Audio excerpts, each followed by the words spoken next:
પોલીસની સરાહનીય કામગીરીને લોકોએ બિરદાવી છે। 6 મહિના પહેલા અપહરણ થયેલી બાળકીને હવે શોધી લેવાય છે। પંજાબના લુધિયાણાથી બાળકી મળી આવી છે અને બાળકીનું અપહરણ કરનાર શખ્સ પણ શોધી લેવાયો છે। પોલીસે પંજાબમાં વિસ્ફોટો કર્યો અને આરોપીને દબોચી લીધો। પોલીસે બાળકીને વલસાડ પરત લાવી પરિવારને સોંપી દીધી છે।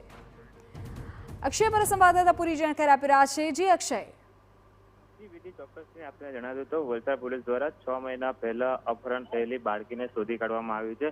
પંજાબના લુધિયાણા ખાતેથી બાળકીને અને અપહરણ કરતા જે યુવક છે તેને ઝડપી પાડ્યો છે અને પોલીસે સમગ્ર ઓપરેશન જે છે તે ઓપરેશનમાં વેશ પલટો કરીને આરોપીને ફિલ્મની જેમ પંજાબ ખાતેના લુધિયાણા ખાતે તે આરોપીને ઝડપી પાડ્યો છે। પોલીસના દ્વારા જવાનો દ્વારા અલગ અલગ જે વેશ હતો તે વેશ પલટો કર્યો હતો અને એ તપાસમાં ત્યાં જોતરાઈ હતી। જોકે વલસાડ પોલીસને લુધિયાણા ખાતેથી અપહરણ કરતા બાળકીને મળી આવતી અને બાળકીને લાવી પરિવારને પરત સોંપાઈ છે। જી આભાર અક્ષય તમામ જાણકારી બદલ।